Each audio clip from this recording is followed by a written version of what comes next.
Good morning everyone, this is Sandhya and welcome back to the channel. Today is Wednesday 14th of Jan and in this video we'll quickly cover the market recap, key news, sector performance based on the Ichimoku indicator, corporate results and global news.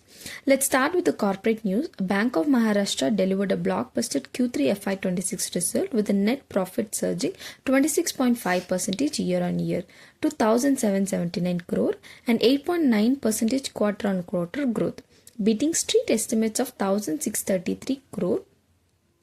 This was powered by 16.2% expansion in NII to 3,422 crore, advances growth of 19.6% to 2.73 lakh crore, and deposits increasing 15.3% to 3.22 lakh crore. Asset quality also improved with GNPA at 1.6%, NNPA hitting 0.5%, CET at 1, comfortable at 13.10%, and provisions falling 3.6% quarter on quarter.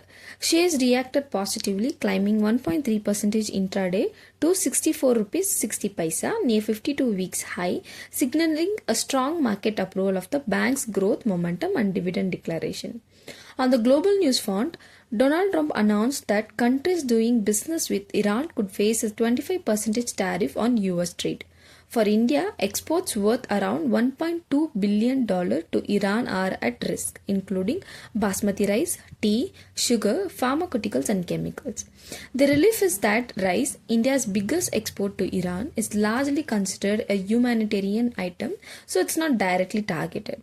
However, exports are slowing due to payment delays, banking and insurance issues, and political instability. From the market perspective, the overall impact is limited as Iran trade is a small part of India's total exports. Though agri exporters and rice price may face short-term pressure, this is more of the sentiment risk than the major market risk. Back in India, Jefferies flagged a key risk for IT companies. They noted that India's new labor codes could increase employee-related costs, putting pressure on profit margin. Since IT is a people-heavy industry, higher social security and wage restructuring may impact operating margins. Jefferies expects IT companies to slow salary hikes at senior level to manage cost. This is a short-term negative for IT stocks as margin expansion becomes difficult in a slow global demand environment. Large IT firms can absorb the impact better, but mid-cap companies may feel more pressure. Overall, this is more of a margin and sentiment risk, not a structural problem for the sector. In debt market, Bloomberg Index Service has postponed the inclusion of the Indian government bonds in its global aggregate index, delaying what investors expected to be a near-term announcement. The deferral is due to operational and market infrastructure concerns, which leads to be addressed before India's debt can be included. This news caused 10-year bond yields to rise and a slight weakening of the rupee. While this is the short-term negative, inclusion is still possible by mid-2026, highlighting the importance of the market readiness for global investment flows.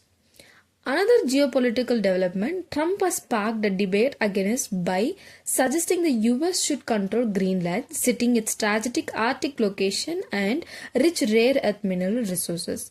Greenland and Denmark have strongly rejected this, emphasizing sovereignty. While Greenland is important for security and minerals, experts warn this could strain NATO alliance and increase geopolitical uncertainty. From the global perspective, this is largely negative, though it may support defense and rare earth related sectors.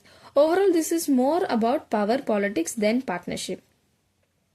In domestic business news, the government had asked Blinkit, Zepto, Swiggy, Instamart and Zomato to stop advising the 10-minute delivery promise. This came after concerns about the safety and welfare of the delivery drivers who faces pressure to meet ultra-fast timelines. While this is a short-term negative for quick commerce marketing and hype, it's for positive to worker welfare and long-term sustainability. Companies can now focus on reliable service rather than rigid speed targets. Now looking at the technical market view, Nifty 50 is trading near the Ichimoku cloud indicating consolidation. Immediate support is at 25,680 with a strong base at 25,600. A breakdown below 25,470 may turn the trend bearish, while resistance is at 25,920 with a decisive move above 26,000 potentially triggering bullish momentum. Overall, Nifty is range bound with the breakout opportunity on either side. Bank Nifty is also trading near the Ichimoku cloud, showing consolidation. Support lies at 59,030, followed by 58,630 and 58,570. Resistance is at 59,650 and 59,900. A move above 59,900 could trigger bullish momentum, while the drop below 58,570 may confirm the bearish trend. Traders should watch the cloud breakout for the directional cues. Sectorially, IT, PSU banks, financial services and capital goods are leading the recovery, while metals and realty are under pressure. FMCG and pharma are trading sideways, showing the neutral trend. Traders should watch the sectors rationally, carefully. Bullish sectors may offer short-term opportunity, while caution is advised in metals and reality. We have also asked the top gainers and losers for the day for today's market update. Remember, this video is for the educational purposes only. I am not a SEBI registered advisor. Please do not make any investment decision based on this content. If you found this helpful, don't forget to subscribe and hit the bell icon. It really motivates me to research more and bring you the better insights every day. Thank you for your support and see you in the next video. Bye.